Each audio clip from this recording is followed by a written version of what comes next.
अस्सलाम वालेकुम नाज़रीन। अली अमीन गंडापुर की कल केपी असम्बली में तकरीर, उसके बाद पल पल जो बदलती सूरत हाल इस वक्त पाकिस्तानी सियासत की हो चुकी है, खास तौर पे इमरान खान और पाकिस्तान तहरीक इंसाफ के हवाले से, उसके हवाले से मैंने आपके सामने कुछ बड़ी खबरें रखनी है। हुकूमत ने एक बड़ा प्लान तैयार कर लिया, एक बड़े ऑपरेशन का प्लान तैयार हो चुका है। आईनी तरमीम के हवाले से कुछ तारीखें तय कर ली गई हैं और कहा यह जा रहा है कि मौलाना साथ दे या ना दे, इन तारीखों के ऊपर आईनी तरमीम हर सूरत की जाएगी। अली अमीन गंडापुर का मंजरेआम से गायब हो जाना, एकदम से उनका मंजरेआम पर नमूदार हो जाना और केपी असम्बली के अंदर आके तकरीर करना, उसके बाद एक क्रिटिसिज्म और जो सिलसिला रात को मैंने वीलॉग किया, फिर सुबह भी मैंने वीलॉग किया उस हवाले से कि इमरान रियाज खान से उनकी मुलाकात हुई और इमरान रियाज खान ने अपना कोई तज्जिया नहीं दिया। उन्होंने एज इट इज वो बताया है जो अली अमीन गंडापुर ने उनको बताया, लेकिन उन्होंने एंड पे ये जरूर कहा है कि अभी भी ये लग रहा है कि अली अमीन गंडापुर निजाम के मकरूर चेहरे पर पर्दा डालने की कोशिश कर रहा है, यानी अली अमीन गंडापुर सब कुछ छुपा रहे हैं और वो नहीं बता रहे एज इट इज जो उनको बताना चाहिए। बहरहाल अली अमीन गंडापुर साहब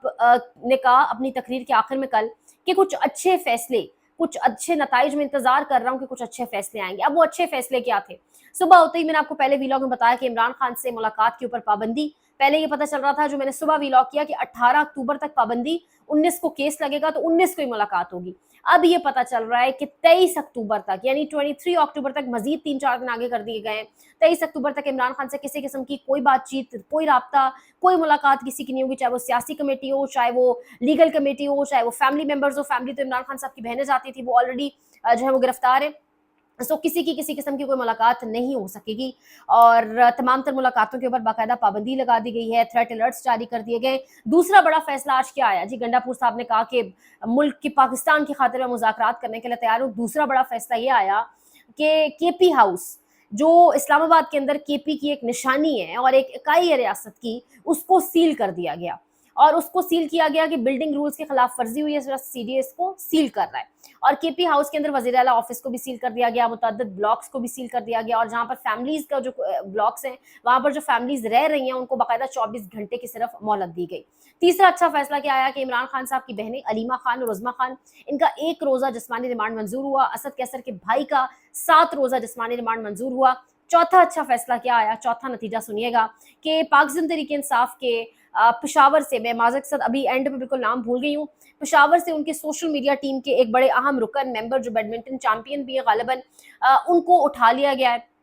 और जरा ये बता रहे हैं, उनकी फैमिली से जो सोर्सेज से जो खबरें आ रही हैं कि रिपोर्ट जो हो रहा है कि उनके घर कल पुलिस पहले उनका पता करने, उनकी पूछताछ करने आई थी और उसके बाद से वो वापस घर नहीं आ सके। सो ये अच्छे फैसले हैं। एक और अच्छा फैसला क्या है कि आपके जितने भी कारकुनान हैं, उनको बाकायदा तौर पे उनके ऊपर मुकदमात बनाए जा रहे हैं, उनको जो है वो लाया जा रहा है बार बार अदालतों के अंदर। एक एक कैदी वैन में, जो हम 9 मई के बाद देखते थे कि एक एक कैदी वैन में जहाँ पे 10 लोगों की गुंजाइश है, उसमें 30-30 लोग डाले हुए हैं, कैदियों को धूप में खड़ा किया हुआ है। एक कैदी का वीडियो चल रही है कि एक कैदी की तबीयत कैदी वैन के अंदर खराब हो गई है, लेकिन बजाय इसके कि उसको फर्स्ट एड दी जा सके, वो कैदी वैन को भगा के वहां से ले गए और कहा जा रहा है वो कैदी वैन के अंदर एक नौजवान बेहोश हो चुका है। नतीजा ये आया कि कुछ जो नौजवान है,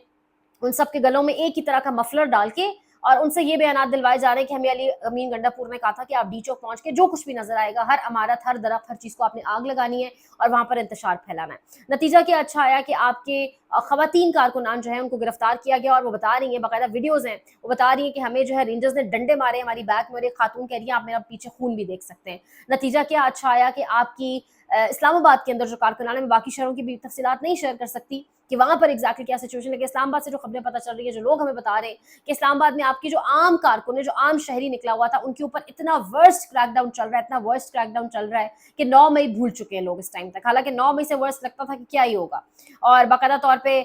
वही उसी तरह से निशानदेही होगी। 3 MPO के तहत कारकुनान पकड़े जा रहे हैं, 6-6 माह तक उनकी जमानतें नहीं हो सकेंगी। आपने अपनी स्ट्रीट पावर को बहुत बड़ा धचका दिया, धोखा दिया। आपने इमरान खान को तो धोखा ऑब्वियसली दिया, लेकिन स्ट्रीट पावर को दिया। सब कल से इंतजार में थे कि इमरान खान का आज जो पहला स्टेटमेंट है, बयान है, इस तमाम तर सिनारियो के ऊपर, वो बड़ा इंपॉर्टेंट होगा। पता चल जाएगा कि क्या है। आया इमरान खान कह रहे हैं कि गंडापुर की उनसे मुलाकात हुई है, जो गंडापुर ने मैंने किया, मैंने गो अहेड दिया था, या खुद से ये सब कुछ गंडापुर साहब करके आ गए, लेकिन इमरान खान की मुलाकात ना करवाना, उसके बाद बैक टू बैक ये 5-6 चीजें होना, समझ जाए। और फिर हुकूमत की फुल ऑन तैयारी, डी चौक के आसपास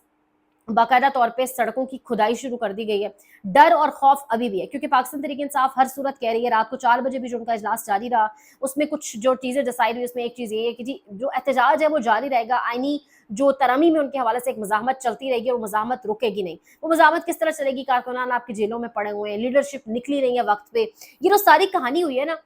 یہ جو علی امین گڈھاپور کی تقریر اور سب کچھ، اس میں ایک اہم ترین جو شخص ہے بیرسٹر گوہر ہے. اور بیرسٹر گوہر آپ دیکھ رہے ہیں کہ وہ خیر خیریت سے کے پی ہاؤس کے اندر جا رہے ہیں، پھر ان کو کے پی ہاؤس سے مطلب باہر بھی وہ ایگزٹ بھی ان کا ہو رہا ہے خیریت سے. وہ الگ بات ہے ان کے تاثرات میں شدید پریشانی ہے، باڈی لینگویج ان کی بالکل خراب ہے، لیکن اس کے بعد ابھی تک آپ نے بیرسٹر گوہر کے منہ سے یہ جو سب کچھ چل رہا ہے پاکستان تحریک انصاف کے ساتھ ملک میں، اس کے اوپر ایک لفظ نہیں سنا. ایک ٹویٹ ان کا سامنے آتا ہے غزہ کے اوپر، غزہ مارچ کے اوپر، اس کے علاوہ وہ کوئی بات نہیں کر رہے کہ جو کچھ اس وقت پورے ملک میں ہو رہا ہے اس کے اوپر وہ بتائیں کہ ہمارے کارکنان کے ساتھ زیادتی ہو رہی ہے. اور کارکنان کو یا تو کہیں کہ احتجاج کال آف کریں، جی آپ کیوں مارے کھا رہے ہیں، آپ بھی گھر جائیں، یا تو کارکنان کو کہا جائے کہ احتجاج جاری ہے، ہم آپ کے ساتھ آ رہے ہیں، ہم آپ کو جوائن کریں گے. ایسا کچھ بھی نہیں سمجھ میں آ رہا، ایسا کچھ بھی دیکھنے میں نہیں آ رہا. لیکن جو تمام تر معاملہ ہوا، جو بھی تمام تر سٹوری ہوئی جو وقت آنے پہ کھلے گی، اس کے حوالے سے بیرسٹر گوہر صاحب ضرور آگاہ ہیں، کیونکہ وہ اس وقت کے پی ہاؤس کے اندر موجود تھے. اب یہ تو جی گڈھاپور صاحب کے فیصلے جو نتیجے آئے ان کے، جو انہوں نے کہا جی کہ مذاکرات پاکستان کے لیے کرنے کو تیار ہوں، اور جو انہوں نے جھوٹ بولا اسمبلی کے میں کھڑے ہو گئے، کلمے کے نیچے کھڑے ہو کے، اس کے نتائج تو ان کے سامنے. اب ایک اور نتیجہ یہ ہے کہ ہر گزرتے منٹ کے ساتھ، ہر ایک لمحے کے ساتھ گنڈاپور کے اوپر نئی سے نئی ایف آئی آر آ رہی ہے اور دہشت گردی کے مقدمات درج ہو رہے ہیں. اور اب تو علی امین گڈھاپور کے ناقابل ضمانت وارنٹ گرفتاری بھی ان کی اور عامر مغل کے جو اسلام آباد سے صدر ہیں ان کے جاری ہو چکے ہیں. سو یہ تحفے ملیں، یہ تحفے تحائف، یہ نگینے جو ہیں وہ علی امین گڈھاپور صاحب کو ملیں. جس طریقے سے انہوں نے جا کے جھوٹ بولا، عوام کو سچ نہیں بتایا، جس سے کنفیوژن بڑھ رہی ہے، کنفیوژن بڑھنے کی وجہ سے سوالات بڑھ رہے ہیں، سوالات بڑھنے کی وجہ سے جو عوام ہے، جو عام آپ کا کارکن ہے جو آپ کے لیے ڈنڈے کھا رہا ہے. اچھا اس وقت میں نا یہ جو ٹائم فریم تھا، یہ جو وقت تھا، یہ مطلب عام جلسوں پہ اور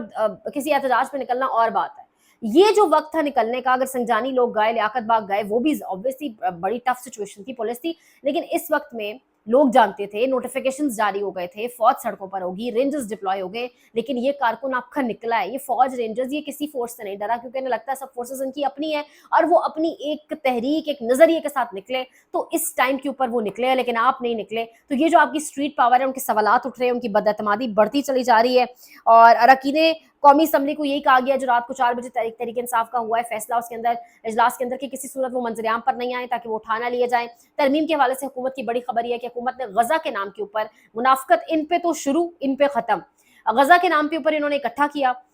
میاں صاحب نواز شریف، میاں شہباز، اور ان کے ساتھ ساتھ مولانا صاحب بھی وہاں پہ موجود ہیں، بلاول، یہ سارے جو ٹھگ ہیں ملک کے بہت بڑے بڑے فراڈ چہرے ہیں، یہ وہاں بیٹھے ہوئے ہیں. انہوں نے مولانا کو غزہ کے نام پر اکٹھا کیا اور بڑی کوشش کی، لیکن خبریں یہ آ رہی ہیں کہ مولانا نے اس ملاقات کے اندر بھی صاف انکار کر دیا ترمیم کے حوالے سے. لیکن دوسری خبر یہ بھی ہے کہ ترمیم ہر صورت لائی جائے گی، تیاری مکمل کر دی گئی ہے آن پیپر، اور ترمیم لانے کی تاریخ جو اب چل رہی ہے وہ یا تو 18 اکتوبر ہے یا 23 اکتوبر ہے، ان دونوں میں سے کسی ایک تاریخ کو لائی جائے گی. اور اگر 18 کو آ جاتی ہے پھر تو عمران خان سے ملاقات اور وہ سب کچھ سامنے آ جائے گا، لیکن اگر 18 کو نہیں آتی، 23 کو آتی ہے، تو اس لیے وہ 3 دن اور آگے لے جائے گئے ہیں، 4 5 6 دن، کہ عمران خان سے جو ملاقات ہے وہ 23 کو پھر ہو سکے گی. لیکن اس بیچوں بیچ عوام، وکلا، ججز، سول سوسائٹی ایک خوفناک ترامیم کے اوپر، ایک مارشل لاء کے مترادف ترامیم کے اوپر کیا بات کرتی ہیں، کوئی موومنٹ چل پاتی ہے، کیا ہوتا ہے، بڑا اہم ہوگا انشاءاللہ. اس کے اوپر آپ کو ساتھ ساتھ اپڈیٹ بھی کریں گے. لیکن یہ اس وقت کی کرنٹ سچویشن ہے جو میں نے آپ کے سامنے رکھنی تھی. لائک کیجیے، شیئر، سبسکرائب، اپنا بہت خیال رکھیں. اللہ نگہبان.